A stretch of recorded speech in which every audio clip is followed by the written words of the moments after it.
As a dog handler in San Francisco and guarding nuclear weapons on the missile site, we had no knowledge of the operation of the missiles or what type of nuclear weapons we were guarding.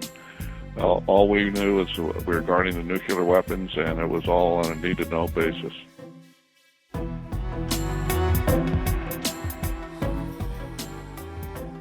That was Bill Rhodes. In 1966, he was an Army guard and sentry dog handler at a Nike missile base. We'll hear more from Bill later.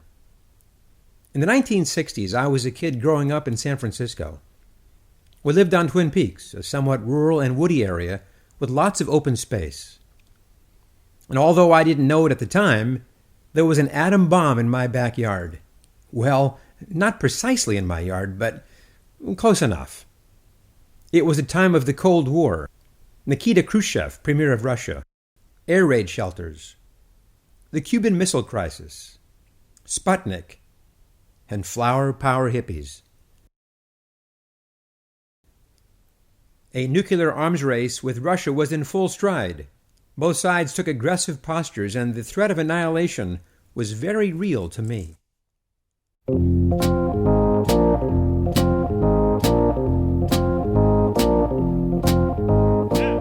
I love to explore the area around my home. Eucalyptus trees, waterfalls, small caves, Mount Sutro with its landmark TV antenna, and other veiled areas around Twin Peaks. One area of constant fascination to me was a military facility close to my home. Situated on the top of a hill, it was fenced and protected by armed guards. So from my perspective, an outsider and a kid, it was part fortress and part mystery. Oh yes, and signs. It had lots of signs on the fences. This one still amuses me. Rumor had it to be a Nike missile base. A missile base? Could it be? In the middle of San Francisco? Fast forward to 2007. My wife and I were exploring the Marin Headlands, a mile or so from the north tower of the Golden Gate Bridge. We stumbled upon a Nike missile base frozen in time from the 1960s. I had instant flashbacks to my childhood. It's a remarkable museum of sorts, the only one of its kind, and managed by the National Park Service.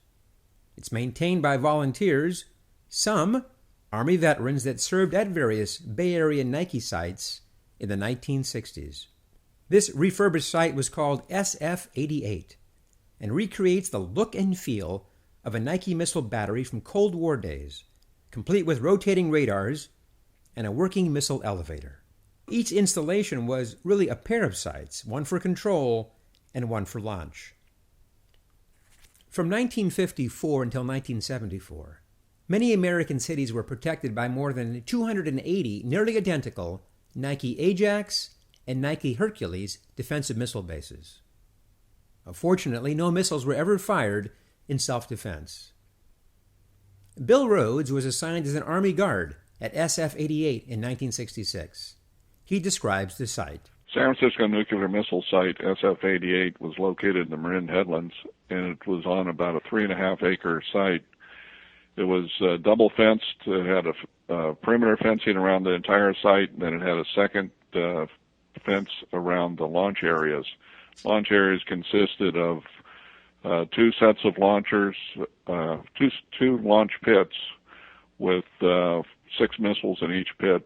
They could have as many as 4 missiles in each pit up on launchers ready to fire at any time. Alec Jerfy was a senior fire control technician in charge of search radar and worked at the San Rafael site in 1967. Alec describes the power of the radar. The radar I worked on put out 1.5 million watts of RF energy.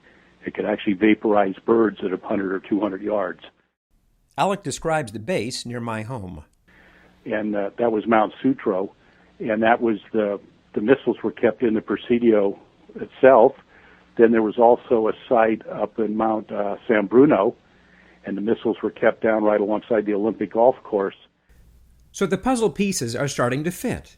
The site near my home, SF-89C, had the enemy acquisition radar and fire control. The actual missiles were located in the Presidio Army Base, a short 2.5 miles away. Yes, the San Francisco area had nuclear weapons in abundance for a period of 15 years. Of course, they needed to be safeguarded, and attack dogs helped to secure the bases. Bill Rhodes was an Army dog handler. I was a sentry dog handler guarding nuclear weapons on the site with a trained attack dog. The site was located in the Marin Headlands, just north of San Francisco and the Golden Gate Bridge. Bill's dog was named Chief. He was trained to attack everybody except for his handler. Well, for the most part. The dogs we had were extremely nasty dogs and very aggressive. They've been known to bite their own handlers. 3 out of the 4 of us that worked on that site were bitten by our own dogs during the time period I was on the site. And one of the handlers was put in the hospital for a week when his dog turned on him. Many Nike sites were active during the period of Vietnam War demonstrations. Bill Rhodes witnessed one at his base. The only time the sentry dogs were brought out during daylight hours was a time when we had anti-war demonstration in mid-1966 there at the front gate of the launch area.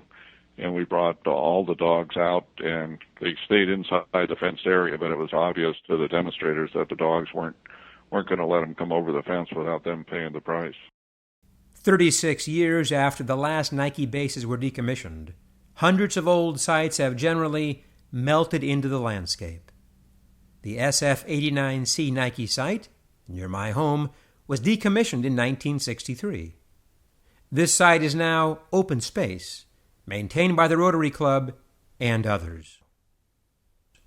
What was a Nike missile base is now peaceful Rotary Meadow. Walking the meadow today, there's not even a small hint of its former place in history. Radars and launch control have given way to flowers, vegetation, dirt paths, and cloaked views of urban San Francisco and nearby Sutro Tower.